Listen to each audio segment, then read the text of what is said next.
दोस्तों, एक लड़का अपने घर से नौकरी करने के लिए बाहर चला जाता है और जहां नौकरी के लिए जाता है वहां उसकी नौकरी सिक्योरिटी गार्ड में लग जाती है।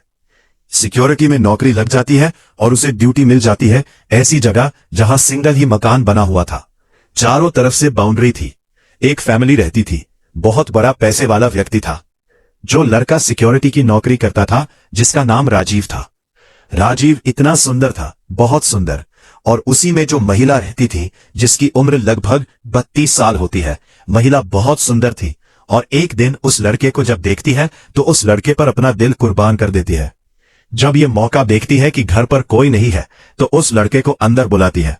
अंदर बुलाने के बाद और उस लड़का को इतना मजबूर करती है, कहती है कि मेरे साथ आपको वो करना है जो मेरा पति करता है। लड़का पहले आना आनी करता है, फिर वो अपनी शक्ति प्रभाव दिखाती है, कहती है कि ऐसा नहीं होगा तो ऐसा होगा। दोस्तों, लड़का जब देख लेता है तो सारी हदें पार हो जाती है।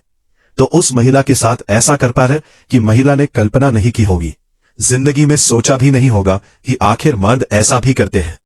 उस लड़के ने उसका वो हाल किया उस महिला का कि जब सवेरा हुआ तो महिला कुछ बोल ही नहीं पाई उस लड़के से और उसे कई दिन तक वो सीन याद रहा। दोस्तों, उसने कल्पना नहीं की होगी कि आखिरकार ऐसा भी होता है। दोस्तों, इस कहानी को अगर आप एक बार सुनोगे तो आपके पैरों तले जमीन खिसक जाएगी। सोचने पर मजबूर हो जाओगे कि किस किस प्रकार की महिलाएं पड़ी है, किस किस प्रकार के लोग पड़े हैं। दोस्तों, ज्यादा समय ना लेते हुए कहानी की तरफ गौर करते हैं। वही एक आपसे रिक्वेस्ट है, अगर हमारा वीडियो देख रहे हैं तो चैनल को सब्सक्राइब करें, वीडियो को लाइक करें ताकि हमारा हौसला बढ़ता रहे। दोस्तों, ये कहानी शुरू होती है राजस्थान का एक जिला है जयपुर। जयपुर से ये कहानी शुरू होती है। एक महिला जिसकी उम्र लगभग 32 साल होती है अविनाश चौहान। अविनाश चौहान बहुत सुंदर थी। इसकी शादी होती है। लड़के का नाम होता है विवेक चौहान और 18 जनवरी 2019 को इसकी शादी होती है धौलपुर से। शादी हो जाती है। विवेक और अविनाश एक दूसरे को बहुत चाहते थे, बहुत अच्छा प्यार करते थे, क्योंकि इतनी सुंदर थी जो कि विवेक चौहान अपनी पत्नी से इतना हित करता था।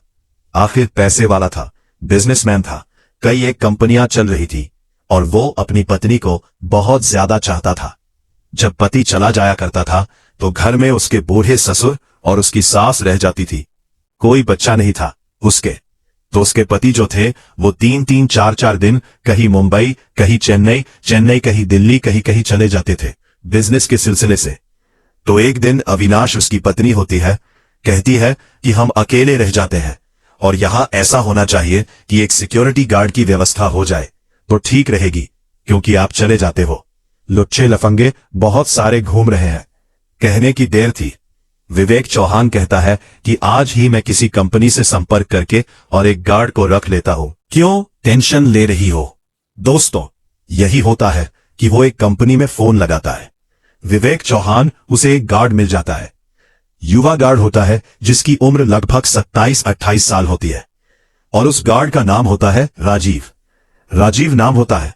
लड़का बहुत सुंदर था और लड़का जो था ये उत्तर प्रदेश के और कानपुर के एक देहात का रहने वाला था।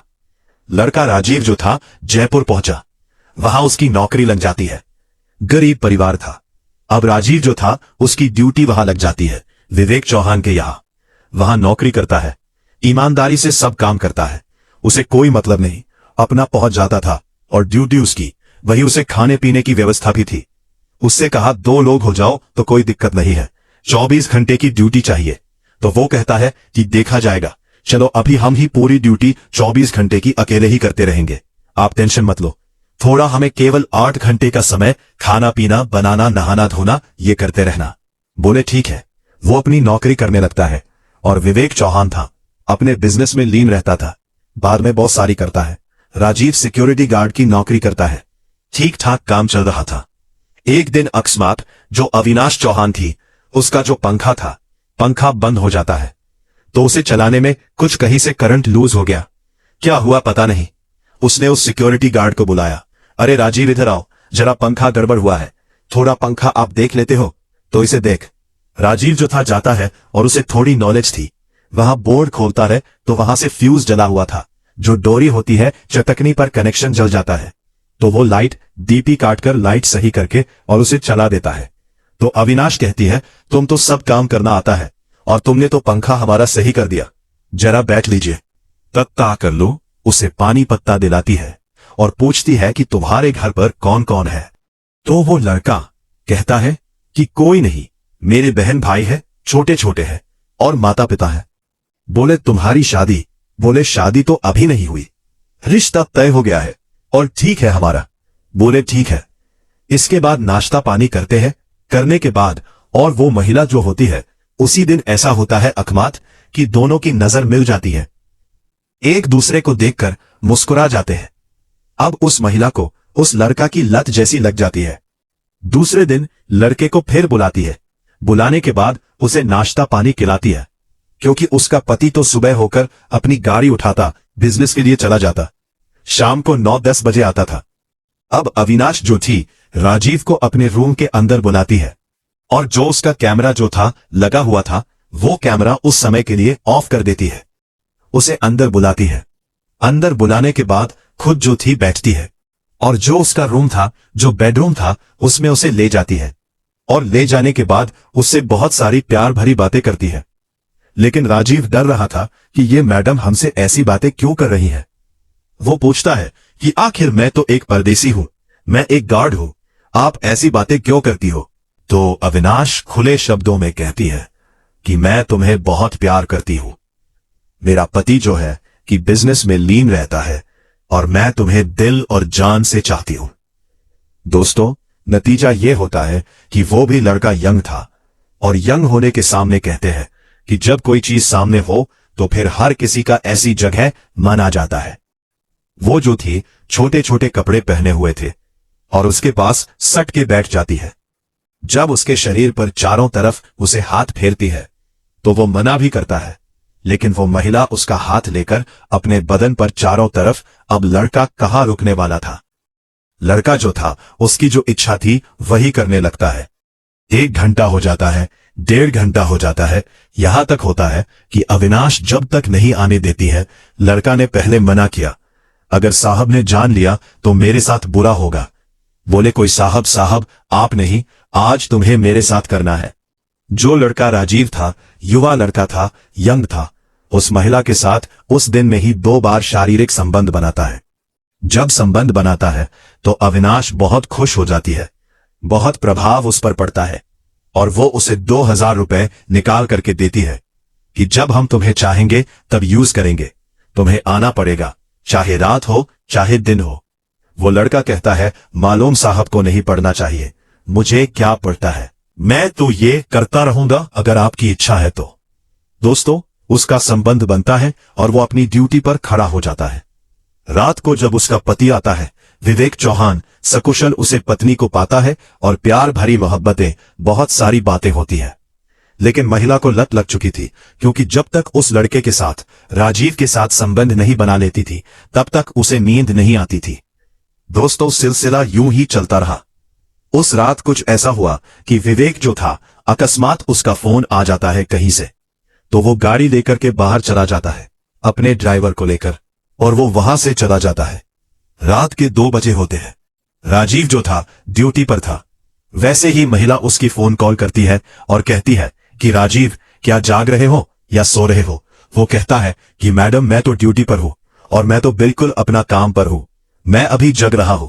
तो अविनाश कहती है कि मौका मिल जाए तो आप आ जाइए, आपके लिए स्वागत है और मैं भी जाग रही हूं, मुझे आज नींद नहीं आ रही। साहब आए थे और वो चले गए। वो लड़का कहता है कि ठीक है, आप कैमरा ऑफ कीजिएगा। कैमरा ऑफ हो जाता है।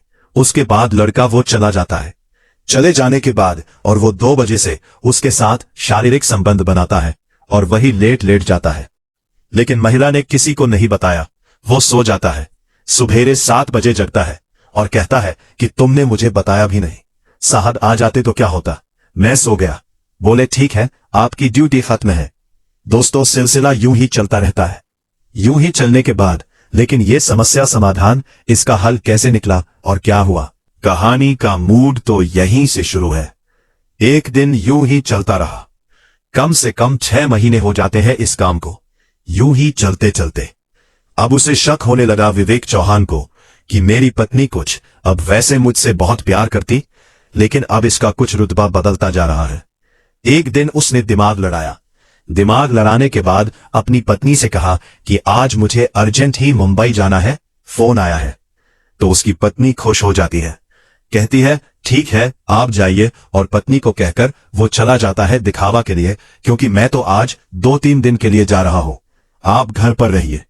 अब उसने विचार किया कि इनको कैसे देखा जाए, और वो 2-3 घंटे के बाद 4 घंटे के बाद वो देखता है कि रात के कुछ समय हुआ है। इस समय तो नहीं जाना चाहिए, लेकिन मौका पाना चाहिए। तो इधर उसकी महिला जो होती है अविनाश, उस राजीव को फोन करती है रात के 1 बजे और उसे रूम में बुला लेती है रोजाना की तरह, और कहती है कि अब हमारे पति तो है नहीं, आप ही आ जाइए। वो लड़का चला जाता है और गेट जो था, गेट 1 लगाना भूल गया। उसने वैसे ही गेट को बंद किया था। दोस्तों, उसके बाद उसका पति जो विवेक चौहान होता है वहां आ जाता है। आने के बाद गेट खुला हुआ था, अंदर घुस जाता है। घुसने के बाद जब जाता है तो अपनी पत्नी का जो उसका बेडरूम था उसमें से कुछ अजीब सी आवाजें आ रही थी।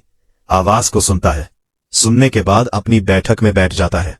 जब वो फ्री होते हैं तो बेल बजाता है, तो उसकी पत्नी आती है।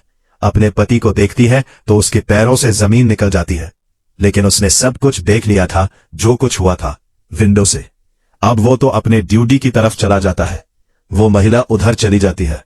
महिला से पूछता है कि आखिरकार मुझे नहीं मालूम था कि तुम एक आस्तीन की सांप निकलोगी, एक पिटारी में बंद नागिन निकलोगी। तुम्हें अगर ऐसा करना चाहिए था तो मेरे से आप साफ कह देती, तो हम ऐसे ही लफंगे कि साहब तुम्हारा मुझ में कौन सी कमी तुम्हें दिख रही है। तुम कार्ड से इतनी मोहित हो गई, उससे प्रभावित हो गई, और ये सारा काम हो रहा है। लेकिन पत्नी से कुछ नहीं कहा, ना उससे कुछ कहा। उसने 2-3 दिन उस चीज को डिले कर दिया। उसका एक दोस्त था, उस दोस्त को बुलाया और कहा कि ये समस्या है, इस गार्ड को सदा के लिए हटा देना चाहिए। वो अपने दोस्त को लेकर रात में आता है।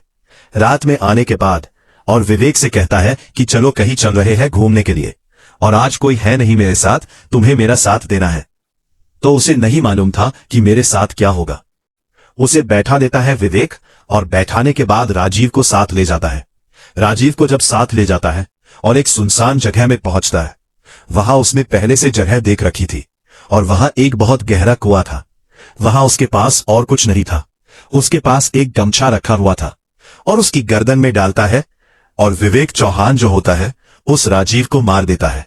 मारने के बाद उसकी डेड बॉडी को कुएं में डाल देता है, और वहां से चला आता है। चले जाने के बाद अपने बिजनेस में लग जाता है।